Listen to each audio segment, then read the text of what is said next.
Hi everyone, Austin here today, Guderian's biography. Let's get started. I'm not sure if we'll do only one mission or a few. We'll just see how it goes. Okay, so first we've got invasion of Poland. Finish it in 15 turns, conquer all key area. The question is if the Soviets will turn on us. I think so, but we'll see.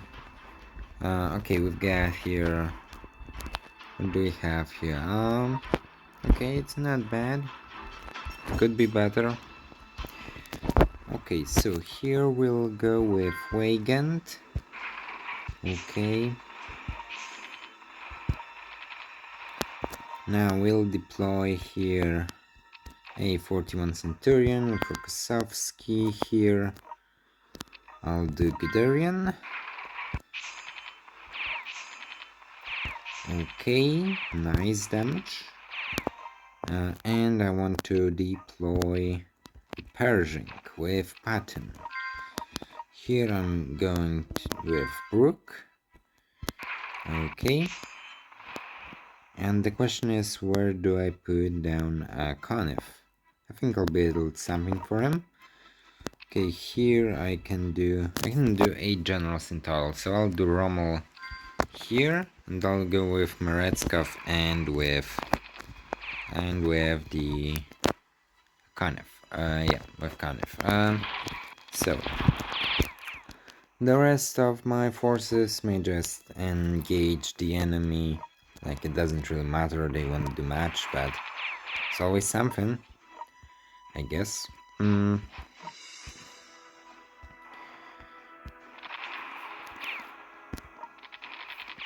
Okay, all of that done. Now down here we've got some artillery, some infantry.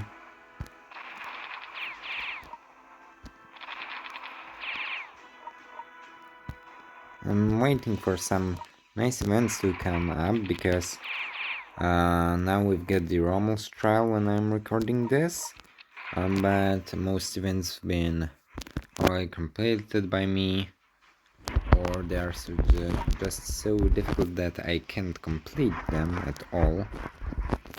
So I'm waiting for like a new type of like Rescue the Ally or stuff like that, basically. These type of events to come up, because then I could get quite a nice amount of medals. Like, usually from them you can get like 1200 medals, something like that. If you do both, I mean, you really only need to do hard difficulty and then sweep the normal one.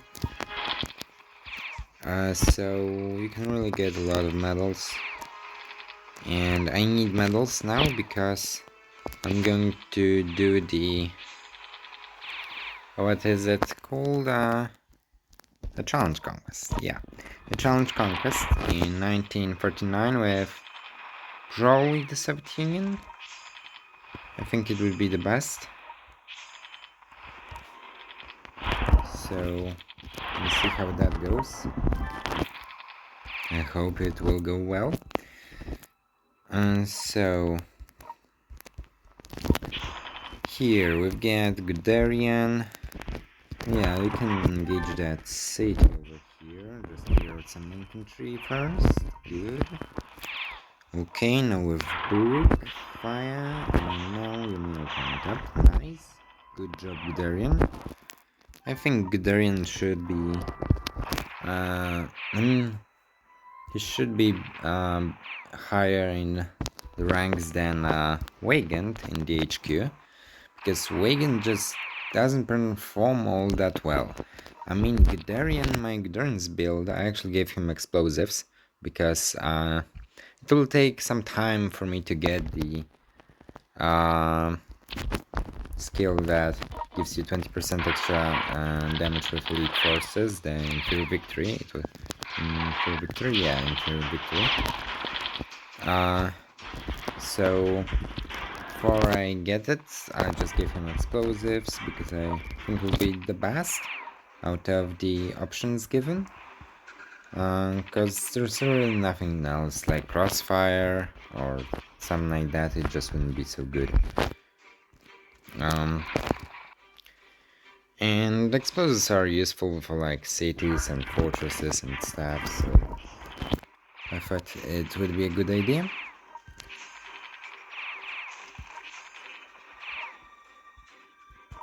Okay.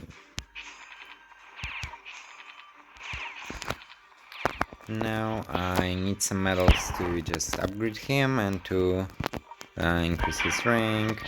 But not only for him, I also been thinking about making Bastika an actually decent tank general. But there are some problems with it. Because it's expensive, first of all. And second of all, I just have 5 tank generals. And getting a 6th one, like, there wouldn't be that many times when I employ 6 tank generals. In Challenge Conquest I could, because there you can get what, like, I think, 30 generals, is it? I think 30 generals, so then that would greatly help me out. Yeah, have Soviet turned on us? Of course they did. Yeah, I knew that will happen. I mean, it happens in the campaign. I mean, it's a way of making these missions any difficult, because otherwise it would be just too easy if they were historically accurate. I mean, the defensive events when you play as Poland, and they could be a bit more history accurate if they wanted to, but they're not. Oh, Rommel here, okay. Because then you could just give, like, play as Poland, and you don't have that many tanks. You have only like 1 tank, because Poland had only 1 armored division in 1939. Consisting of some French tanks that were gifted to Poland by the French.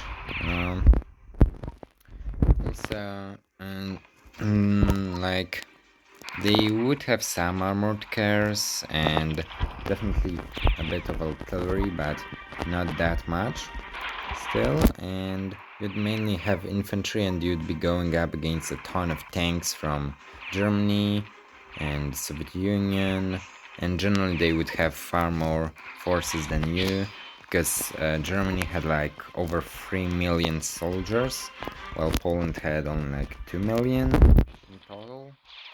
And that was the total number of units mobilized by Poland. So in the beginning they had even fewer than this. And Soviet Union also had like 1.7 million, I think, about the same as Poland during its full mobilization. But yeah, basically Poland was super outnumbered and outgunned. They could have some fortifications though, like some bunkers, fortresses, minefields. Like, one of the most famous battles is the Battle of Wisna, where 720 Polish soldiers held off 42,000 German soldiers commanded by no one other than Heinz Guderian at the river of Wisna in the town, because they had basically bunkers. That was the whole idea. They had bunkers, and that made it hard for the Germans to cross the river. And because they were under constant fire, the German Luftwaffe couldn't destroy the bunkers. They were too strong.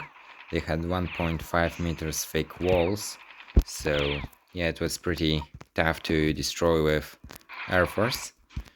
And no German artillery couldn't destroy them. So even though they had 350 tanks, they couldn't do anything. They just tanks could go through because the Polish soldiers did not have really any anti-tank weaponry. They had like 2 anti-tank rifles, some smaller guns, but nothing really that could destroy the German tanks. So they didn't have enough firepower, and it was kind of a bizarre stalemate. However, in the end, Polish soldiers had to retreat after 3 days because they otherwise would have been encircled by the Germans and just destroyed.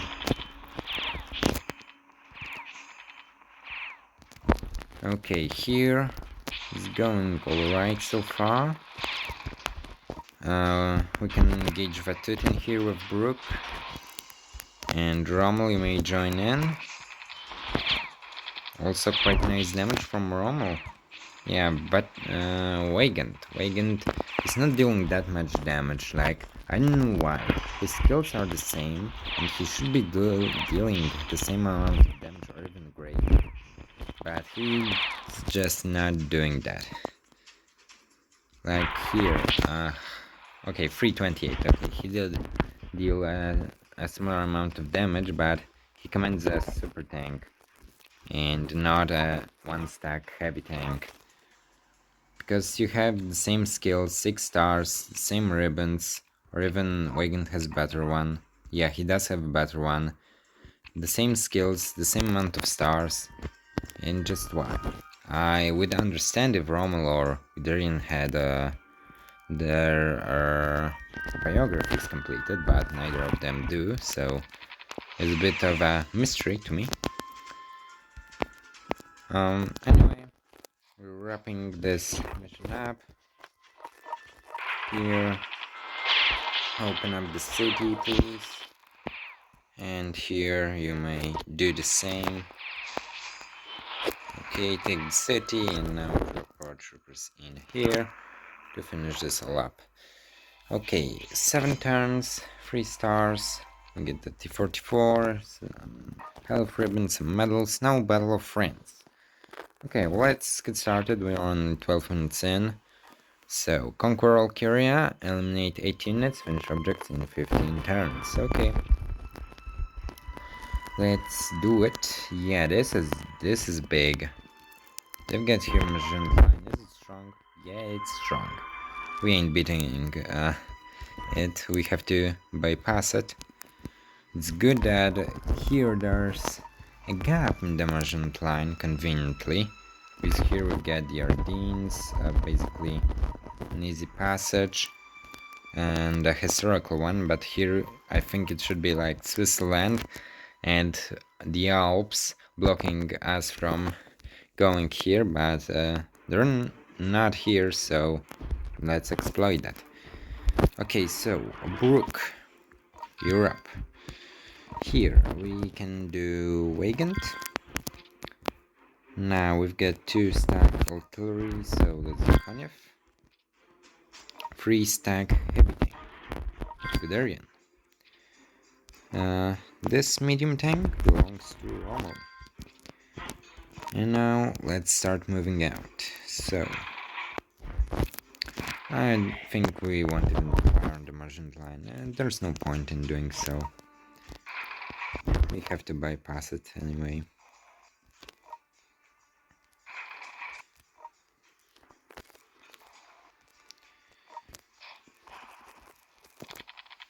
Okay, destroy that tank, please. At least try to. Okay.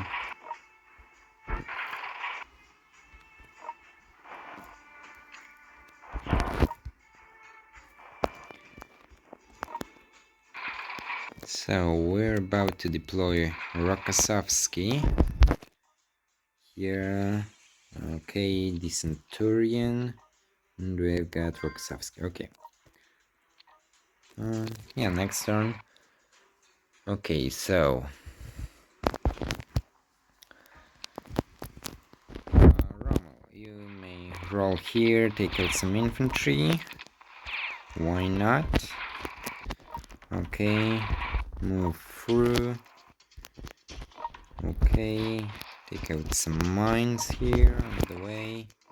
That doesn't cost you much, but it helps out the rest of the forces. Okay, we can do something like this. Yeah, they won't hit us hard, so we can just go like that. Okay. Now, I'll wait till I take the city and then I'll deploy Patton there. I hope my allies will be able to take Belgium on their own, because I have no intent to go there and check them out, doing such a simple job.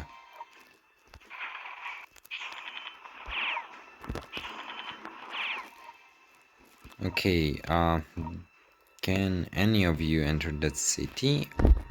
Really? None of you? Okay, in that case, I guess we'll have to do it differently. Okay, you may fire on the measurement line, I mean, it doesn't hurt you.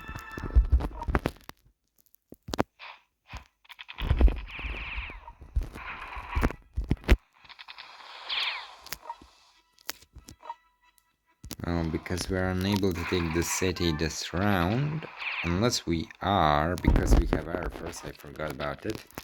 Yeah, so we take the city, hopefully we won't lose it. We got a morale buff, that's nice.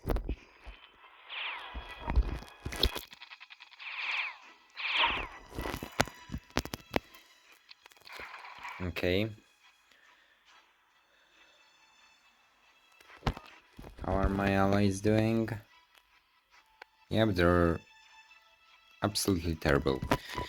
Now, and this guy survived, so let's move you out and let's deploy Patton here.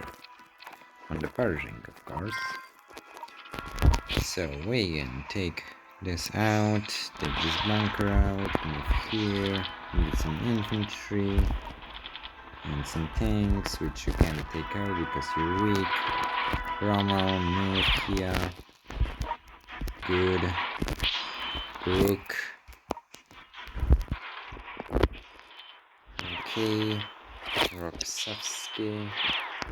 Jugend and extra movement. Sweet. Okay, you may advance towards Belgium.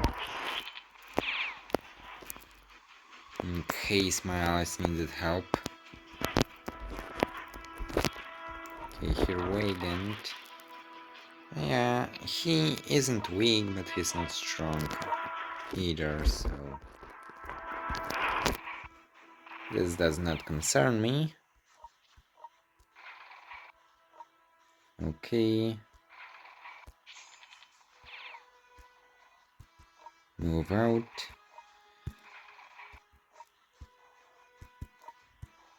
Now, actually, I don't think historically Germans went even like here through the south. They attacked only through the north. I went through the Netherlands and then Belgium, while also a lot of forces went through the Ardennes, and yeah, they marched towards Paris.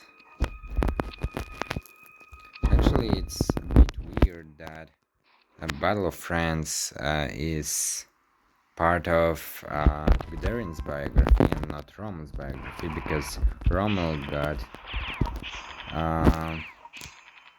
promoted, I think, after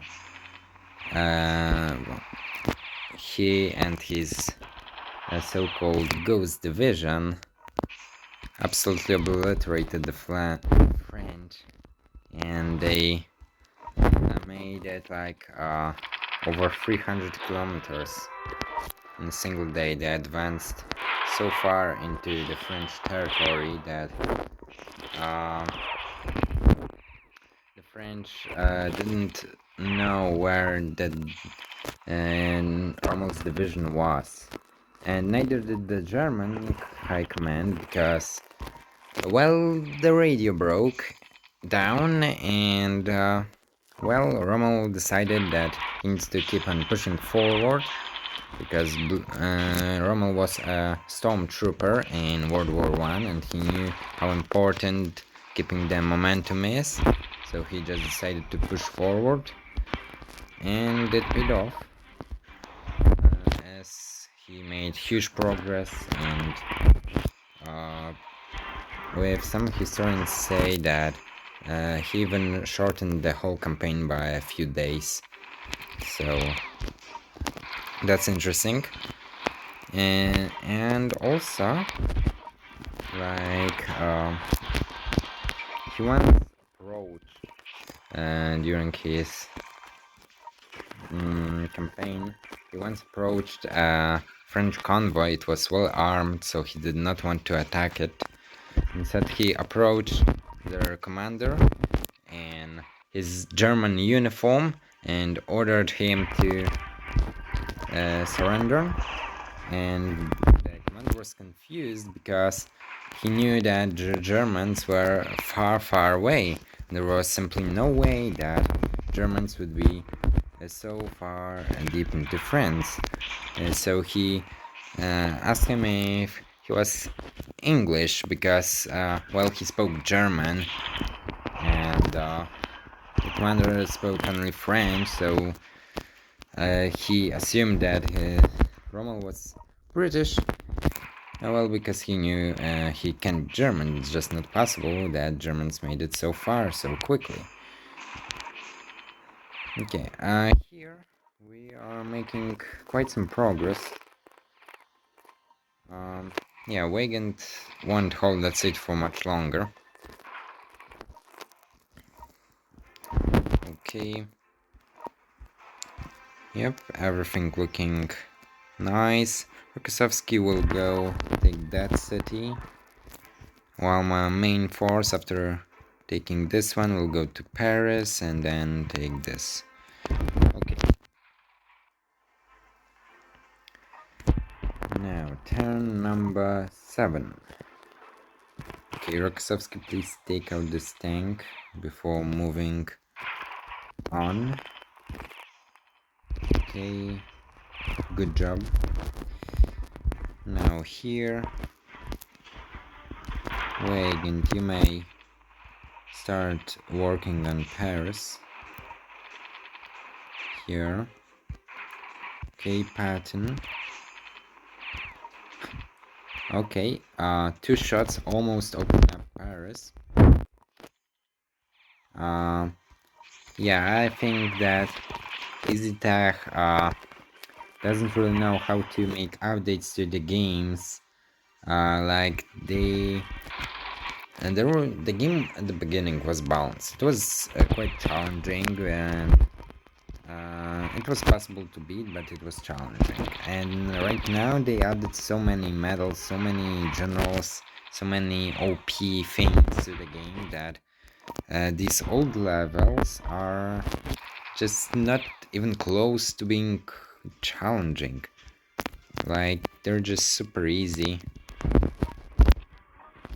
And that's not how updates should work. They should update the game to be better and not to be easier. I mean, if the game is too difficult, then yes, you can make it easier with an update, but this was not the case here. It's just Izdech being greedy and wanting to make people pay more for the EAP generals, and so they made them super OP, but then people started doing everything without breaking a sweat, so they were like, yeah, we gotta add harder levels so that it would be any challenging for people who already bought some generals. And then And then they added even more powerful generals so that people would, with the older generals, would see a sense in buying the new ones. And yeah, it's just an never-ending machine that's just making harder and harder levels, and leaving the old ones super easy in comparison. Okay, Weigand, you may advance to the last French city. Guderian, you can join him. Rommel too. Okay, this is pretty much over at this point, but we gotta finish it. Did we eliminate 18s? Yes, we did. Finish it in 15 turns, it shouldn't be a problem at this point. Okay, open up the city. Okay, and do we have paratrooper range? I think we do. Yes, we do. Okay, GG. Good one. Okay, in 10 turns. A bit slower this time, but we had to go around the Merchant line. Okay, the third will be Siege of Leningrad, but I'll leave that for the next video. So, thanks everyone for watching. I hope you enjoyed it. If you did, then please like and subscribe, and see you next time.